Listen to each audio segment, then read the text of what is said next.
cost of living is really hitting home. So I think hearing the Chancellor say that £100,000 is not very much to live on will be pretty insulting to them. They will feel that this is a Chancellor on a different planet to them.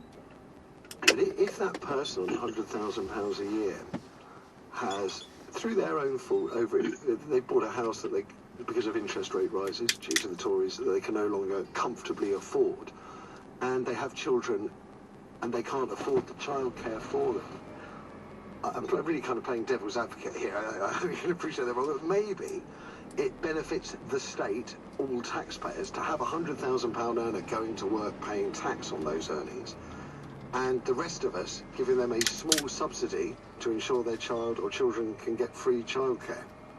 Well, I'm looking at it from the dimension of the people that I represent, you know, where there are couples, both couples working, both members of the family working, perhaps with children as well, and they're still not on £100,000 a year. So the need for childcare is strong, and of course that's something that we've got to aspire to, and of course it would be great to say it's free childcare.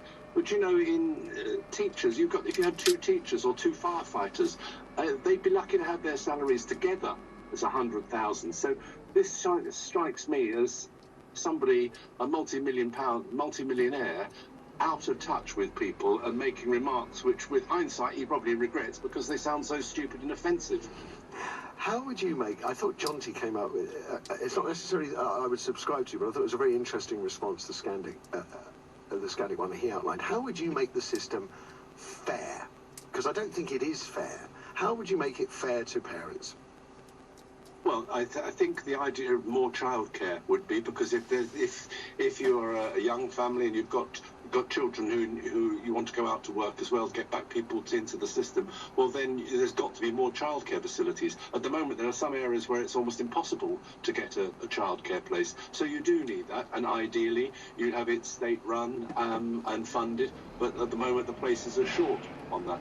But of course, if you do want to make things easier, you've got to address the cost of living, the cost of mortgages, which have all gone up under Kwasi Kwarteng's budget, and people are still facing that. That's not a shortcut, and inflation has gone through the system. So now the government will say, and the Chancellor will say, well, we're getting inflation down, but the 10%, 15% rises in food is still there. They're still paying for that. Its prices are just going up less. So I'm afraid this seems to me to be pretty insensitive remarks, which I think people will reflect on.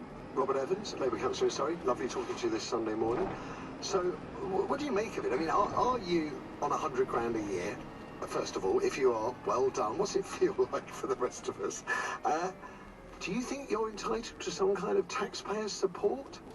And conversely, if you're not on £100,000 a year, if you've been struggling to hold down a job, to get your kids some kind of childcare, if you're struggling to get by on the child benefit handout, what do you feel when you hear a millionaire Chancellor express sympathy for those on 6-figure salaries? 0345 6060 973 is the number for your thoughts, and we'll hear them after the latest LBC News headlines from Jenny Barsby. Russia has declared Sunday as a day of national mourning for the victims of Friday's terror attack at a concert hall near Moscow. Hamas is blaming a lack of food and medicine in Gaza for the death of an Israeli hostage, and the Prince and Princess of Wales say they're enormously touched by the kind messages they've received since Kate revealed she has cancer. It's a breezy day, but mostly dry with sunny spells and a high of 12 Celsius. Travel, I'm Dave Goff. The M25 is closed in both directions between junction 21A for St Albans and junction 20 for Kings Langley because roadworks are overrunning, so there are delays. The Blackwall Tunnel southbound is closed all day because of roadworks. The A2 is closed going out of town at the Falconwood interchange because of an investigation by the fire services. In East Ham, Barking Road is closed in both directions because of an accident between Catherine Road and Central Park Road. A fire in a building in Wennington means New Road is closed both ways between Sandy Lane and East Hall Lane. In Roehampton, Parkstead Road is partly blocked both ways near Dover House Road because of an accident. And on the trains, East Midlands Railway have no service between St Pancras and Bedford. That's because of planned engineering works. LBC. Are you the parent of a media-loving Year 9 going into Year 10 this September? Consider Global Academy, a school but different. They'll study GCSEs in addition to a fully creative curriculum. They'll future-proof their skills and stay at the forefront of the digital revolution. And they'll open doors through partnerships with some of the biggest employers in media. Global Academy, the place to kickstart a media career. Apply now for Year 10 at globalacademy.com. This is LBC. This is no ordinary cross. It's the power to choose your leaders, shape your communities, and decide your future. This is no ordinary cross. It's your influence and your voice. The Mayor of London and London Assembly elections are on Thursday the 2nd of May. Pencil in the date, bring your photo ID, and make your mark. The power is in your hand. Find out more at londonelects.org.uk. School reunion. What are we doing getting these people together after all these years? The last time we shared a room, there was lateness and maskers involved. But we can't help the uncertainty around getting old friends together. But when it comes to bringing your pensions together, we can help. Transfer all your pensions into one place. To combine, go to standardlife.co.uk. Transferring pensions will be right for everyone. Money invested is at risk. Provided by Phoenix Life Limited Trading and Standard Life. For full details, visit standardlife.co.uk. I never thought of myself as the giving type, but I guess I am. I give my elderly neighbour's dog a walk every night, despite his barking being my alarm clock every morning. And I give blood when I can, because it helps combat cancer. It takes an hour and saves lives, like my mum's, who was here long enough to see her grandson take his first steps. Hiya! Coming! And she's still here. If you're the giving type, join the thousands of us giving blood every day. Book now at blood.co.uk. When travelling with Southeastern, their app is the only place I go for journey updates I can really trust. It's the best way to manage your commute or your day out, because no one understands your train journey like Southeastern. So, if you're on the go, at home or in the office, you can check if your train is busy, get live departure times, platform numbers, disruption alerts, and a whole lot more. And you can buy train tickets with no booking fees. Download the Southeastern app and get train updates you can trust. When Danielle from Southampton sold her car with motorway, she got more money. She put that extra money towards everything she needed to work on her first child. Plus, the process was so quick and easy, it was one less thing to think about. Who got more money with motorway? That's right, Mommy D. Oh, yes, she did. Babies love me. Sell your car the more money way, where 84% of sellers sold for more. Motorway. Validated against 2 independent sources. Visit motorway.co.uk/claims. A little story is easy to share. Pink unicorns, pirates, and bears. We can even be pilots, fly to faraway places. The magic is waiting, so let's open the pages. A little story could make a big difference, but 1 in 5 children say they don't own a book. So we've provided over 160 million books since 2013, and we won't stop there. McDonald's. Change a little, change a lot. 19.2% of respondents from a survey of 6,896 children aged 5 to 8. National Literacy Trust, 2023. Matthew Wright on LBC. Call 0345 6060 973. This is an anonymous message, which is a shame because, one, it's not abusive of me, because they normally are the anonymous ones, but it's a really good point. I would say it's germane to the discussion. My daughter works for the NHS and hardly earns enough to cover childcare, the message reads. Her husband, though, earns over £100,000 a year, which means, of course, they can't qualify for childcare. She is now considering whether it's worth working. And therein the dilemma that we're talking about. Plenty of you have views that 100 grand a year is not rich, and many more, I think, may I be fair to say, many more of you feel that it is. But the issue is whether or not this system is working. Is the system, the benefit system, is taxpayer support working?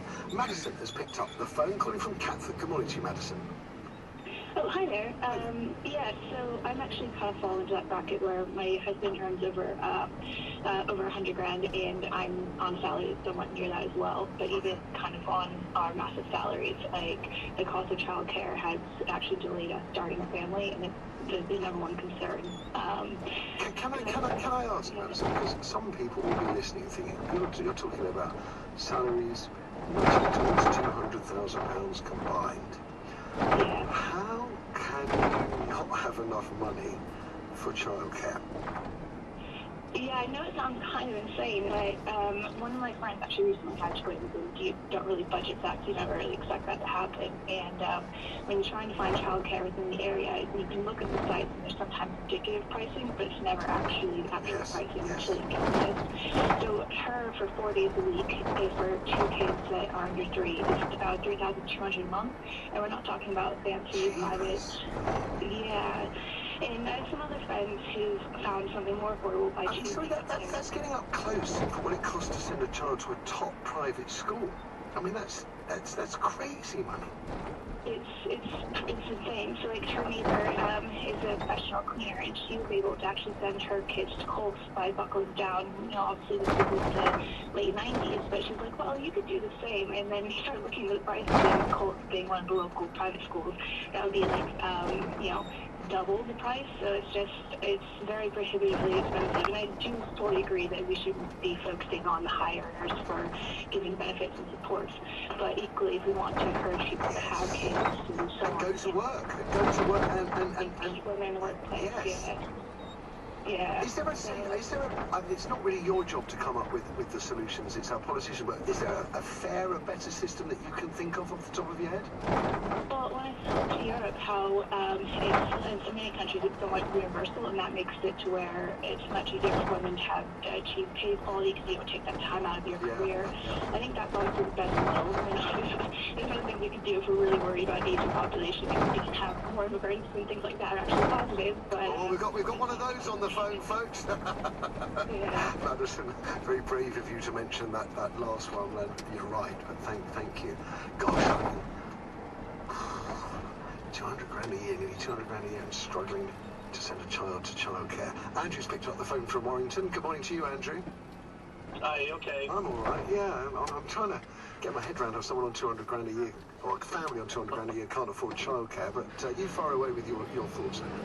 Yeah, so, I mean, my situation is, about 2 years ago, just after the pandemic, I got a new job, which utilises my skills, and I'm currently earning about six grand a year. But I've also got 5 children. Do you know, by the way, do you know, because I'll share this with colleagues, it costs on average to bring one child to the age of 21, £250,000. So you've got to find £1.25 million for your kids. And they get more expensive as they get older, trust me. But we've got, so the child benefit thing is what did us over a little bit. So I didn't realise when I hit the 60, because before that I was on a lot less. I'd have to pay all this back.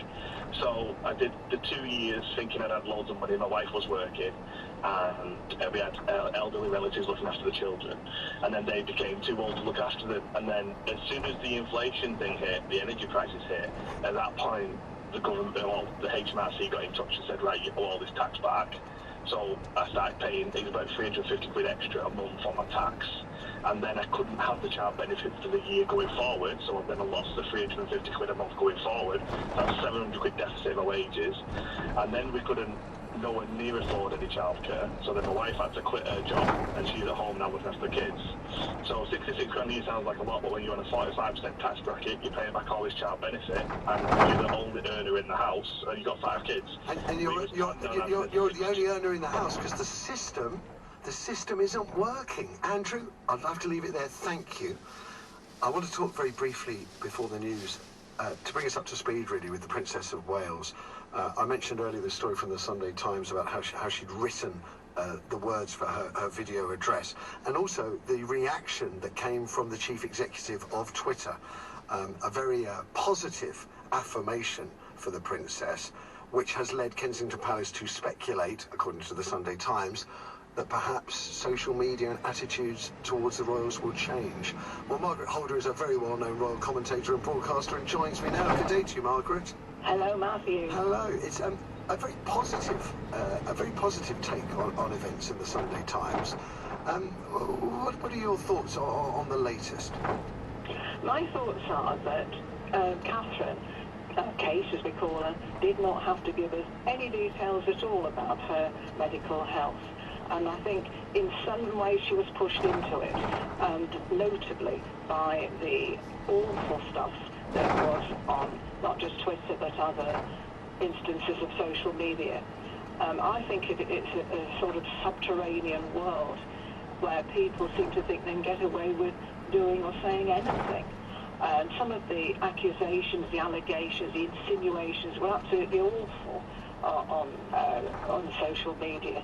And I think she and William did the right thing, that they held back until they could get their children together to talk to them, explain things their way at the end of term. Particularly, I think, for the older two, because I think George at 10 is going to pick up playground gossip. Other children will talk, they will hear things. Because at that age, they do listen into conversations. And I think to tell the children their way, the correct way, was fine. And I'm not keen on all this fuss about the photograph. Remember the Mother's Day photograph? I saw it on my tiny little iPhone, and I thought it was a charming photograph. I couldn't see what the fuss was about. The version I had had a picture of Prince Andrew in the background. It was bizarre. I don't know what one I was looking at. There was so much doctoring going on. I think that was front of private. Yes. The definitive picture to prove it was that you can manipulate it. Yes, yeah. But I think she had to take the raps of that, and I think that was a bit unfair. Do you think, Margaret, that social media platforms will back off? At the moment, people have been chastened, and I think some have made apologies for what they've said, which is fine, but of course the damage was done. I think that people perhaps will reconsider what they're doing. I draw a parallel, incidentally, between Kate and Charlene of Monaco, and she's another royal woman who was under attack when she was ill. And she had a different illness. It was a dental problem, became an ear, nose and throat problem. She needed a long recovery period from it. And she had all sorts of accusations made about why she was away and with the state of the marriage and all that kind of stuff. And of course that spilled over into the foreign media. Prince Albert, her husband, made repeated statements about her health, updating people, and they still didn't believe it. We're in an age now, Margaret, unfortunately, nobody believes anything any of the time. And I guess in part that's because news media has proved often unreliable, which is very sad. Margaret Holder, lovely talking to you. I truly hope they get a little bit more than a pause in hostilities from social media. We'll see. You're listening to Matthew Wright here on LBC. Time for the latest headlines from Jenny Barsby. A national day of mourning has been announced in Russia for the 133 people killed in Friday's terror attack near Moscow. More than 140 people were injured when gunmen opened fire in a crowded concert hall. A 12-year-old boy is continuing to be held after a stabbing in Kent. A teenage girl was attacked on Friday afternoon in Sittingbourne. She's in a stable condition in hospital. And the Prince and Princess of Wales have said they're extremely moved by the public's warmth and support after Kate revealed her cancer diagnosis on Friday. A statement from the couple also added they were grateful that the public understood their request for privacy. LBC weather, a largely dry day for most of us with some sunny spells, staying breezy with a high of 12 degrees. LBC. Life is full of choices, both big and small. Like whether 2024 is the year you finally move home, or decide it's better to stay put, or what series to watch next when you're not moving from your sofa. And did you know you also have a choice when it comes to your healthcare? If your GP suggests you see a specialist, you can choose where you go. This could be a hospital with shorter waiting times, a hospital closer to family or friends, or easier to get to. It's your patient choice. To find out more about choosing your hospital, visit nhs.uk/patient choice. Hey, Harry. Hello, mate. Got any tips for the football? Your best bet is to head to BetVictor, but a little tip from me, see how the players get off the bus. Why's that? Well, if they've got their headphones on and that look on their face, it means they're up for it. But if they're in their casuals with one of those designer man bag, handbag, boot bag things, jog on. What they keep in there anyway, a packed lunch? Oh, lunch. I've got pie and mash today. Gotta go, pal. Listen to Harry and make your best bet on the football at BetVictor. 18+, begambleaware.org. If loose and missing teeth or dentures affect the foods you can eat and make you feel,